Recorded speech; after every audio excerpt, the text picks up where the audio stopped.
गाड़ी गांव की कच्ची पक्की सड़कों पर चलती जा रही थी। दुआ हनूस बैठी हर मंज़र को तक रही थी।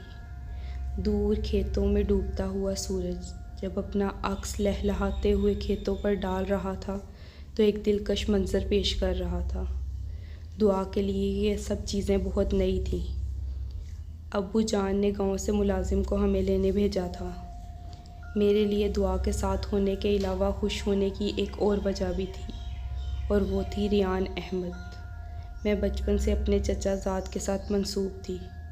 चचा जी और रियान पिछले 8 साल से दुबई में कारोबार कर रहे थे, और अब की बार बैसाखी के मेले पर वो पाकिस्तान आ रहे थे। ये बात मुझे सुबह ही अम्मी जान ने बताई थी, जिसे सुनने के बाद मेरे दिल में अजीब सी खलबली मिट चुकी थी।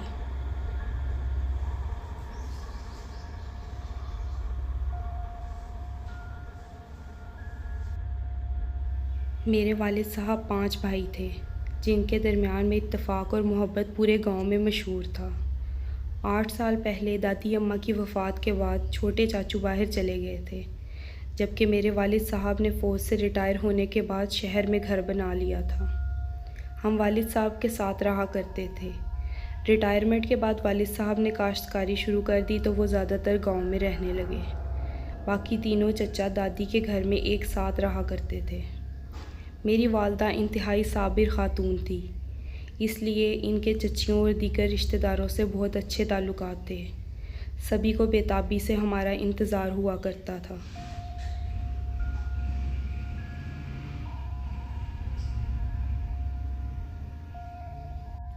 आठ साल पहले मुझे दादी की वसीयत के मुताबिक रियान के साथ मंसूब कर दिया गया था। मैं छोटी सी बच्ची थी जो इस रिश्ते की खूबसूरती से नावाकिफ़ थी। मैं रियान को भाई बोला करती थी, मगर मुझे इससे लगाव हमेशा से था। वो मेरी छोटी ख्वाहिशें पूरी करता, जो कि मेरा भाई बिल्कुल नहीं करता था। जब भी छुट्टियाँ मुझे बेताबी से रियान का इंतज़ार होता। वो मेरे लिए हर साल ढेर सारी किताबें खरीद के रखता, जो मैं अपने पास महफूज कर लेती। वक्त गुजरता गया, और इस रिश्ते की खूबसूरती को जानने के बाद आज वही लगाव मोहब्बत का रूप धार चुका था। मैंने पिछले 8 साल से उसे नहीं देखा था, मगर मेरे दिल में उसकी मोहब्बत का पौधा दरख्त का रूप धार चुका था।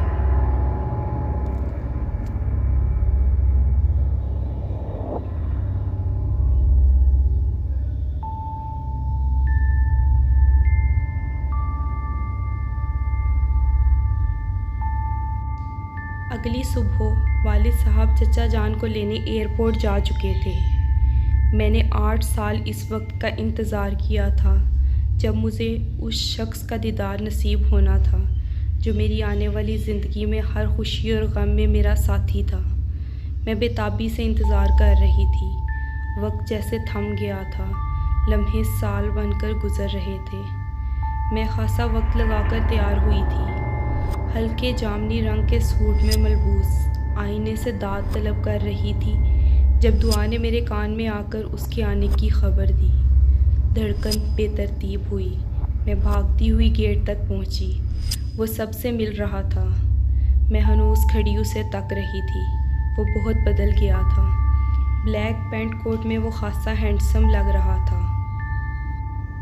मुझे अपनी किस्मत पर रश्क महसूस हुआ। रियान को देखकर मैं इस कदर महव हो चुकी थी कि उसकी नज़रों के हिसार में मेरे अलावा कोई और है। जिसके दीद की मुझे प्यास थी, वो किसी और को सैराब कर रहा था। महसूस ही ना कर सकी। वो मुझसे कुछ कदमों के फासले पर खड़ी दुआ थी।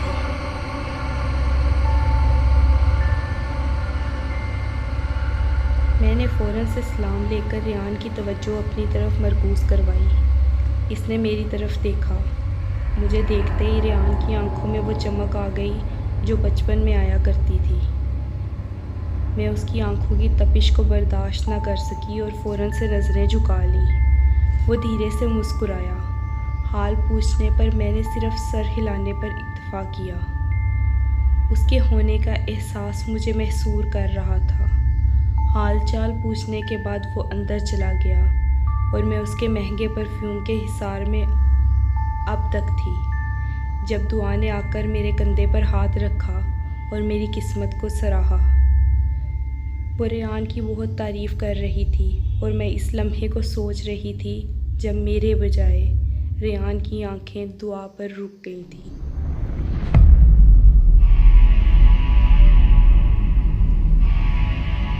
खाना खाने के बाद चचा और रेहान ने अपने लाए हुए तोहफ़े सब में तकसीम करने शुरू किए। मेरे लिए लाए गए 4 तोहफ़े से 2 तोहफ़े रेहान ने दुआ को दे दिए। ये पहली बार था कि दुआ का वजूद मुझे अपने आसपास खटकने लगा।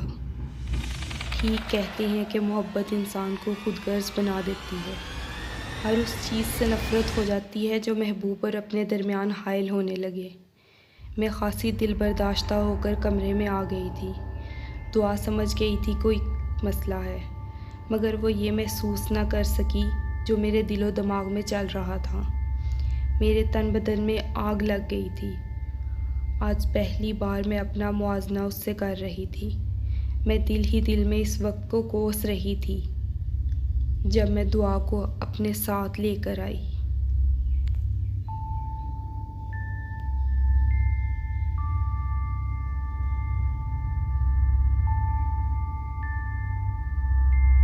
रात के 12 बज रहे थे। प्यास की शिद्दत से मेरी आँख खुली तो मेरी हैरत की कोई इंतहा न रही। दुआ अपने बिस्तर पर मौजूद नहीं थी। वो खासी डरपोक थी और रात में वॉशरूम जाने के लिए मुझे उठाया करती थी। बाथरूम बड़े सहन के आखिरी कोने में थे। दादा जान का घर खासा बड़ा था जिसमें सबके अलग अलग हिस्से थे।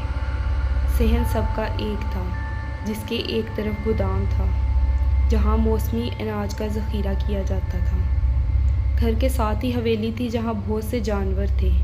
मैं इस सब की आदी थी, जबकि दुआ के लिए ये सब कुछ नया था।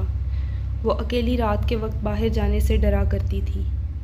मैं उठकर बाथरूम की तरफ चल पड़ी, मगर मेरी हैरत में इजाफ़ा हुआ जब दुआ को वहाँ पर भी ना पाया। मैं वापस आ रही थी जब मुझे गोदाम से आवाज़ आई, जो कि गेट के पास था। वहाँ सरगोशी ने मुझे मतवज्जो किया। ये आवाज़ दुआ की थी। वहाँ मुकम्मल अंधेरा था। घर के तमाम अफराद अपने कमरे में सो रहे थे।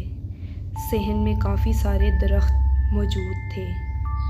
मैंने एक दरख्त पर रोशनी महसूस की।